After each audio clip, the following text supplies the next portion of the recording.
میں جھوٹ نہیں بولوں گی، میرے رونٹے کھڑے ہو گئے کہ رینٹ کار سنا تھا، اب prime minister house is on rent. I mean دنیا میں کبھی بھی کہیں بھی آپ نے سنا ہے وزیر اعظم ہاؤس کو کرائے پر چڑھانے کی منصوبہ بندی کر رہے ہیں؟ جی ہاں، بالکل ٹھیک سنا آپ نے کہ زمین بیچ ڈالی، زمن بیچ ڈالا، لہو بیچ ڈالا، بدن بیچ ڈالا، شجر بیچ ڈالا، چمن بیچ ڈالا، کیے تھے وعدے زمین و مکان کے، میری جائے مدفن کفن بیچ ڈالا، میں روٹی اور کپڑے میں الجھا رہا، ایک نیازی نے میرا وطن بیچ ڈالا. وزیر اعظم بننے کے بعد اپنی پہلی تقریر میں عمران خان نے ایک یہ اعلان بھی کیا تھا کہ وہ تعلیم اور صحت پر خصوصی توجہ دیں گے اور اس کے لیے وہ وزیر اعظم ہاؤس کو بھی یونیورسٹی بنا دیں گے. 3 سال کا عرصہ گزر جانے کے باوجود وزیر اعظم ہاؤس میں بننے والی یونیورسٹی تاحال فائلوں تک ہی محدود ہے. کیونکہ وزیر اعظم عمران خان کا فوکس پہلے دن سے ہی ذریعہ تعلیم نہیں، ذریعہ آمدن پر رہا ہے، جسے بڑھانے کے لیے وہ کبھی وزیر اعظم ہاؤس کی پرانی گاڑیوں کی نیلامی کرا دیتے ہیں اور کبھی وزیر اعظم ہاؤس کی بھینسیں بیچ ڈالتے ہیں. مگر اب وہ کچھ نیا کرنے جا رہے ہیں. وہ ذریعہ آمدن بڑھانے کے لیے پاکستان کے چیف ایگزیکٹو کی سرکاری رہائش کا یعنی وزیر اعظم ہاؤس کو کرائے پر چڑھانے کی منصوبہ بندی کر رہے ہیں. جی ہاں، بالکل ٹھیک سنا آپ نے. وزیر اعظم ہاؤس جہاں یونیورسٹی بھی بننی ہے، جہاں یوتھ نے تعلیم کی دولت سے مالا مال بھی کبھی ہونا ہے، اسی وزیر اعظم ہاؤس کو اب کرائے پر چڑھا کر مال بنانے کی پلاننگ ہے. وزیر اعظم ہاؤس میں اب عنقریب نیشنل اور انٹرنیشنل فوڈ ایونٹس، ثقافتی ایونٹس، نمائش، ونٹیج کارز کی نمائش اور تو اور فیشن شوز تک ہوتے ہوئے یہ قوم دیکھے گی. ملکی اور غیر ملکی کمپنیز چند ہزار پاؤنڈز، ڈالرز اور روپوں کے عوض وزیر اعظم ہاؤس کو کرائے پر لے کر کارپوریٹ تقریبات تک منعقد کر سکے گی. وفاقی کابینہ کی منظوری کے بعد وزیر اعظم ہاؤس پر ٹو لیٹ یعنی کرائے پر دستیاب ہے کا بورڈ بہت جلد آویزہ کر دیا جائے گا.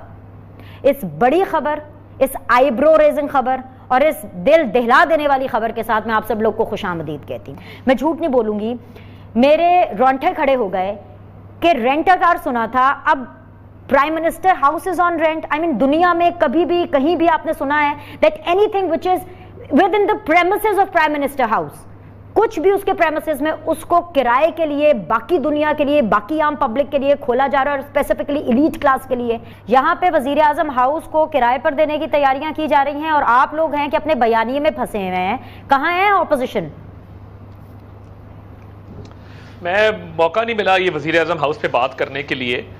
تو بات یہ ہے کہ زمین بیچ ڈالی، زمن بیچ ڈالا، لہو بیچ ڈالا، بدن بیچ ڈالا، شجر بیچ ڈالا، چمن بیچ ڈالا، کیے تھے وعدے زمین و مکان کے، میری جائے مدفن کفن بیچ ڈالا، میں روٹی اور کپڑے میں الجھا رہا، ایک نیازی نے میرا وطن بیچ ڈالا. پرابلم یہ ہے کہ آپ آئے ہیں اور وہ دن مجھے یاد ہے، میں بڑی ان کی رسپیکٹ کرتا ہوں، ایک فیمس میڈیا پرسنالٹی ہیں، وہ پرائم منسٹر ہاؤس کے ایک باتھ روم میں باتھ ٹب میں لیٹے ہوئے تھے اور وہ شو یہ کر رہے تھے کہ یہ غالباً کوئی صدام حسین کا محل ہے جس میں آج عوام کو پہلی دفعہ ایکسیس ملا ہے. اور وہ باتھ ٹب میں انہوں نے ٹانگ پہ ٹانگ رکھ کے جس طرح تصویر کھنچوائی وہ آج بھی میرے ذہن میں اچھی طرح تازہ ہے. اور ایک ایک کمرے کا وزٹ کیا جیسے پتہ نہیں اندر کیا چیزیں دبائی ہوئی تھیں. اس کے ہفتے بعد ہم نے بھینسیں بیچی بینی سلیم صاحبہ، اور ہم نے دنیا کو بتایا کہ یہ دیکھیں یہ بھینسیں ہیں جو دودھ دیتی ہیں، یہ بھینسیں ہم بیچنے جا رہے ہیں، ان سے جو ریونیو آئے گا پاکستان کا قرضہ اتاریں گے. اس کے بعد ہم نے ساری گاڑیاں کھڑی کی لان کے اندر اور ہم نے کہا جی یہ ہم گاڑیاں بھی آکشن کرنے جا رہے ہیں اور بڑا ریونیو اکٹھا ہوگا. نتیجہ کیا نکلا؟ انگریزی کی ایک ٹرم ہے پینی وائز پاؤنڈ فولش. ہم نے اس کے بعد جب بھینسیں بیچی تو ہم نے کہا یہ تو وزیر اعظم ہاؤس میں چائے بھی بنتی ہے، چائے میں دودھ بھی ڈلتا ہے، اس کا تو ٹینڈر کرنا پڑے گا، بازار سے تو دودھ نہیں آ سکتا نا، سرکاری خرچہ ہے، ٹینڈر ہوتا ہے، اس کی کچھ ڈیمانڈ اینڈ سپلائی کے رولز طے ہوتے ہیں.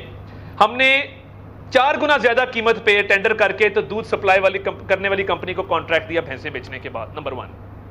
نمبر 2، گاڑیاں ہم نے کتنی نئی خریدی ہیں، it's anybody's guess. Punjab میں تو آپ چھوڑ ہی دینا، یہاں تو ایسی رول ہے کہ سائیں بزدار کا جب دل کرتا ہے وہ نئی گاڑی خرید لیتا ہے. نئی بلٹ پروف BMW آ رہی ہیں جو ہماری فرٹیچر گاڑیاں بیچی تھیں اس سے کتنا ریونیو آیا اور آپ نے کتنی نئی گاڑیاں خریدی ہیں، موازنہ کر لیں. میں کمرشل جیٹ پہ جاؤں گا, میں چارٹرڈ جیٹ استعمال نہیں کروں گا. آتے بڑی بری ہیں, آتے بہت بری ہیں. جہانگیر ترین کے جہاز میں ساری زندگی گزاری ہو تو پی آئی اے کے جہاز پہ دھکے کھانے کا کس کا دل کرتا ہے؟ Air force one, Pakistan air force کے جہاز پہ موصوف نے چھینک بھی مارنی ہو تو وہ پاکستان ایئر فورس ون پہ جاتے ہیں. الیکشن کیمپین چلانی ہو تو سرکاری ہیلی کاپٹر پہ لینڈ کرتے ہیں مظفر آباد میں. تو یہ دیکھیں نا, قوم کو اتنا بیوقوف نہ بنائیں. ہم بہت بیوقوف ہوں گے, اتنا نہ بنائیں جتنا آپ ہمیں سمجھتے ہیں. اس سے کچھ تھوڑا سا زیادہ ہمیں کریڈٹ دے دیں کہ آپ لوگوں نے تباہی کے دہانے پہ ملک کو لا کے کھڑا کر دیا ہے اپنی ناقص پالیسیوں کی وجہ سے.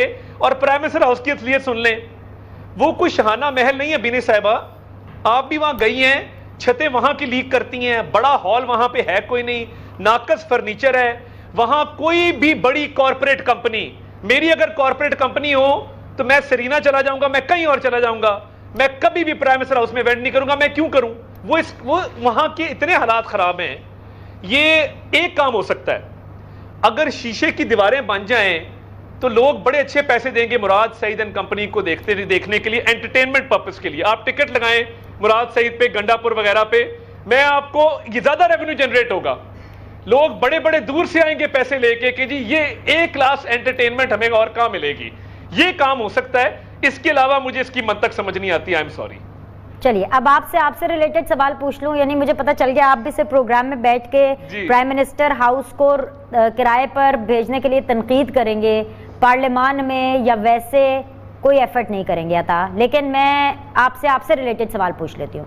ایک بات ہو گئی, چاہے شہباز شریف صاحب کا انٹرویو ہو, چاہے نواز شریف صاحب کی ٹویٹ ہو, چاہے شاہد خاقان عباسی کا انٹرویو ہو, چاہے خواجہ آصف کا انٹرویو ہو, ان چاروں کی بات سے ایک بات واضح ہو گئی کہ پی ایم ایل این میں بیانیے کی جنگ تو ہے.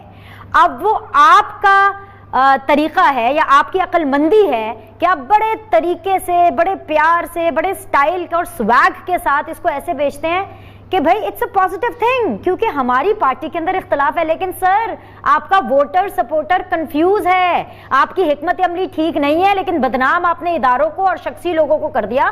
کیونکہ شہباز شریف صاحب نے کہا کہ اگر حکمت عملی ٹھیک ہوتی تو آج نواز شریف چوتھی دفعہ وزیر اعظم ہوتا, لیکن آپ نے بدنام کسی اور کو کر دیا. تو سر آپ اس اختلاف کو ختم کریں گے کہ آپ بھی وہ جو تھوڑی سی بے وقوف, ویسے بہت عقل مند ہے عوام, لیکن جو تھوڑی بہت کنفیوژن میں عوام ہے اس کو مزید کنفیوز کریں گے کہ ان کے لیے کلیئرٹی پیدا کریں گے؟ بہت شکریہ. میں بالکل وہی کروں گا جو آپ نے کہا ہے. پرابلم کیا ہے؟ یہ کوئی پارٹی میں اختلاف رائے یا پارٹی میں مختلف قسم کی پالیٹکس کی ٹورڈز اپروچز ہونا کوئی آج کی بات ہے؟ یہ کوئی اوور نائٹ پیدا ہوا ہے, یا یہ مسئلہ کو کل پرسوں کھڑا ہوا ہے, یا یہ کشمیر کے الیکشن کے بعد کھڑا ہوا ہے, یا یہ کوئی سیالکوٹ کے الیکشن کے بعد کھڑا ہوا ہے؟ یہ تو دیکھیں زبان زد عام ہے. اور ہمارا 2018 میں الیکشن سلوگن کیا تھا؟ 2018 میں ہمارا الیکشن سلوگن تھا ووٹ کو عزت دو, خدمت کو ووٹ دو. اور اسی سلوگن پہ پاکستان کی عوام نے ہمیں الیکٹ کیا. پنجاب میں ہم سنگل لارجسٹ پارٹی تھے. پنجاب میں بعد میں جو ہوا وہ آپ نے دیکھا. پنجاب میں ہم اس بات کے اہل تھے کہ ہم حکومت بناتے, حکومت ہماری تھی, مینڈیٹ ہمارا تھا, اس کی دھجیاں اڑائی گئیں وہ آپ کو پتا ہے.